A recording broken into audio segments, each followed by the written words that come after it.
Hello and welcome back to the channel, guys. If you're new here, my name is Arif and I'm a first year student at ESSEC Business School enrolled in the Grande Ecole Master in Management program. And in this video, I'm going to be talking about how you can finance your studies at ESSEC. I've basically split the video into three categories. First, the scholarships, second, the student loans, and third, the apprenticeship program. So without wasting any time, let's jump into the first section. So when you apply to ESSEC, you are automatically considered for two of their scholarships. First, the Excellence Scholarship, and second, the Diversity Scholarship. Now, all the international students are eligible for this scholarship and it can cover up to 40% of your tuition fees. The one thing that you have to keep in mind is that there is no separate application for this scholarship. You will be automatically considered based on the application you have put for the MIM degree. And then you will be assessed based on your profile. Basically, your GMAT or GRE score, your motivation essays, your letter of recommendations, and all the other things that are there in your profile. And similarly, the second one, the Diversity Scholarship, is based on how diverse your profile is. The results of these two scholarships come along with your acceptance to ESSEC, and therefore you don't need a separate application or you don't have a separate result portal. Now, after these two scholarships from ESSEC, the next one, which is the most popular scholarship, is the Eiffel Scholarship. Now, the reason why this scholarship is among the most popular scholarship is because of its benefits. The first one being you get a monthly allowance of 1,181 euros. Second, you get an air ticket from your home to Paris. And third, your medical insurance is also covered. Now, the catch here is that you cannot apply for this scholarship on your own. Basically, your school will apply on your behalf. You just have to fill in your application, mention your professional projects and all the other things necessary for this scholarship, and from that point onwards, ESSEC will take care of the rest. Now, the requirement for this scholarship is you have to be a non-French citizen, no older than 30 years, and you should not have granted any other scholarship from the French government before that.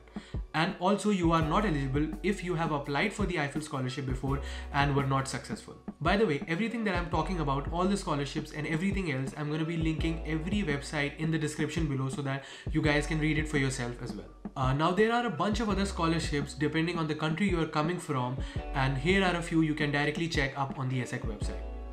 Now, another one that I want to talk about is the Charpak Master Scholarship. Now, this scholarship is only eligible for students coming from India, and since my viewership is almost 95% Indians, I thought it will be beneficial for you guys if I mention this scholarship. So the Charpak Scholarship is given to a lot of students from all different fields of study and education who are coming to France for their higher studies. Now, the benefit of this scholarship includes monthly living allowances of up to 700 euros, a one-time tuition fee waiver of up to 5,000 euros, and other benefits such as your student visa fees waiver, etc.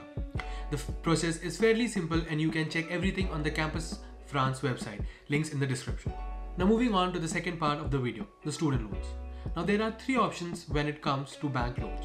First, you can take a loan from a bank in France, but for that you need a guarantor living in France who must earn enough to cover your monthly loan payment, and second, he needs to be a French citizen or a close relative or both. Now, since for international students the possibility of this happening is very low, I'm not going to be talking in detail about this option. Now, the second option is taking a loan from your home country, the rules of which will again change depending on the country you're coming from, and that is why I'm not going to address that point as well. The third option, and by far the most common option, is Prodigy Finance. So the benefits of Prodigy Finance, because of which a whole lot of international students consider this option, is that contrary to your traditional bank loans, Prodigy Finance does not require collateral or a co-signer. Other things include no early repayment fees and a variable interest rate based on your application. Now, I have a few questions that people have generally asked me about the Prodigy loan, so let's tackle those questions now. The first one, when should we be applying for a loan? Well, it's advisable to apply as soon as you can. According to the portal right now, they're going to be opening the application around 25th of January. So I guess you should apply by February or March and you should be fine. The second question, what is the interest rate Prodigy charges? So the interest rate actually depends upon two things, a fixed rate and a base rate. Now, the fixed rate is the one which will actually depend upon your profile. It will be different for each and every student. However, the second thing, the base rate, is an international floating rate that will change throughout the life of your education route. Now, the base rate that Prodigy uses is known as the 3-month LIBOR rate. Does Prodigy sanction loan for freshers? What are the requirements? Yes, they do sanction loan for freshers. Half of the people you're going to meet in your MIM batch will be freshers. Basically, when you make an account, you are just asked your basic information. If you have work experience, they ask you about that experience. If not, they ask you about your previous education and all the other important details they require. And based upon all these information, you get an interest rate based on your application. What are the prerequisites for Prodigy to finance a loan? Do we need to maintain some minimum balance in my bank account before I can apply? So the only thing that you need to take care is that when you mention your school in your Prodigy Finance account, they will estimate your tuition fees and your living expenses, and they will give you a quotation of how much they can sanction you a loan. So the only thing that you need to take care about is the difference of the two loans. Suppose your tuition fees and your living expenses amount to around 30,000 euros and Prodigy is able to finance you a 25,000 euro loan. So you need to show 5,000 on your own. How much of the total loan amount do they generally provide? So according to your school tuition fees and your living expenses depending on your city, Prodigy Finance will quote you a particular value. In any case, it's always higher than the tuition fees because it's intended to cover that tuition fees plus your living expenses. What if they delay in sanctioning the fee to school? Would I face any problem? Now you don't have to worry about this scenario because if Prodigy Finance has a tie-up with your school, Prodigy Finance itself will disperse the amount to the school.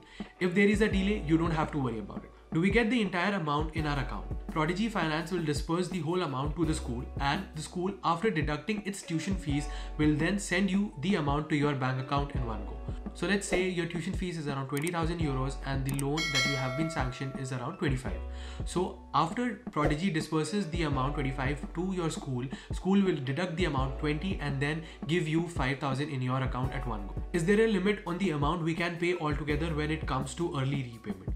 No, there is no limit on how much you can pay back as an early repayment amount.